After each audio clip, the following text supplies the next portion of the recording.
bed 24 hours of the day. Back to the chicken shack.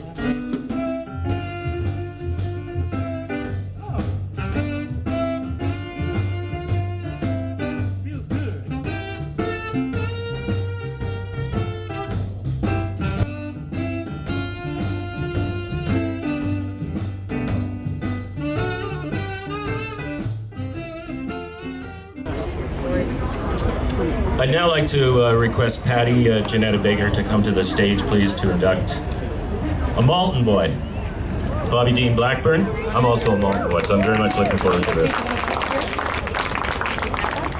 Thank you, Jim. It gives me great honor to do this induction. Bobby Dean Blackburn. Legacy stories run in rich veins through Bobby Dean Blackburn's life.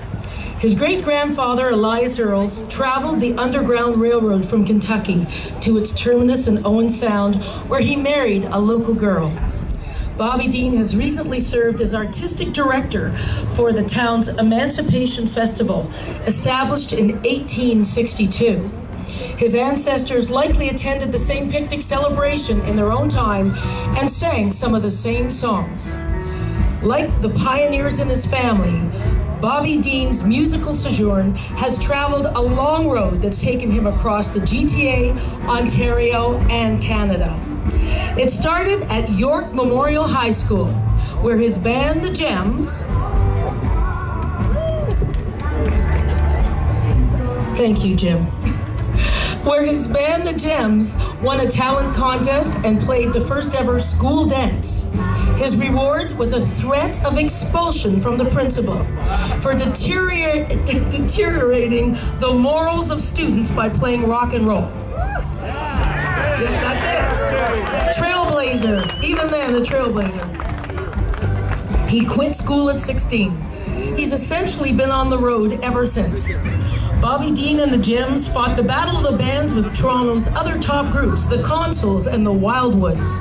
He recorded a version of You Are My Sunshine at age 13 at Fred Rodin's Record Corral on Yonge Street. There was an offer from Nashville, which his father flatly turned down. The Gems headlined dances before Bobby Dean truly made his name at the Zanzibar A-Go-Go, playing 4 hours every afternoon. There were no after-hours clubs back then, so the Zanzibar became the home away from home for every jazz, blues, and R&B player passing through town. Music critic Jack Batten described it in 1973 as the only room in Toronto, maybe in the whole world, where jazz musicians can wander in at any hour of the afternoon and jam away the daylight hours to an appreciative audience of their peers and their fans. Bobby Dean was the ringmaster.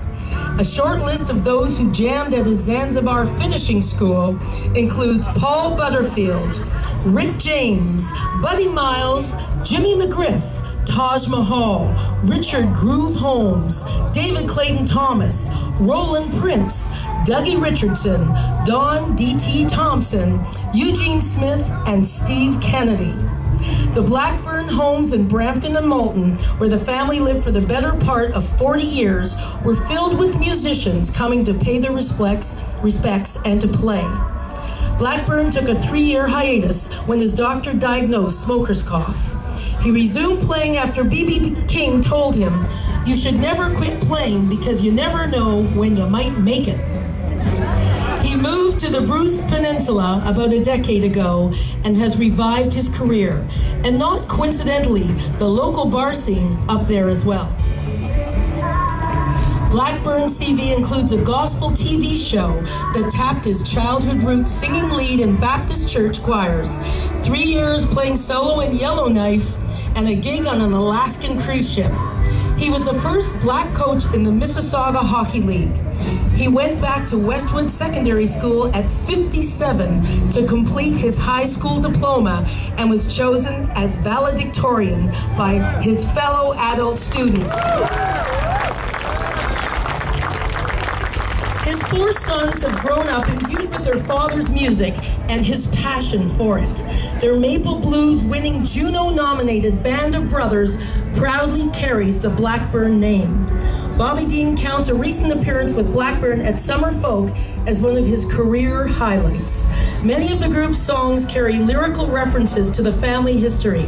In one, son Dwayne sings, "My father played the blues, always the real deal, down on Yonge Street." Bobby Dean Blackburn is the real deal to a lot more people than just his sons. Music has been in his life for 6 decades. It still is.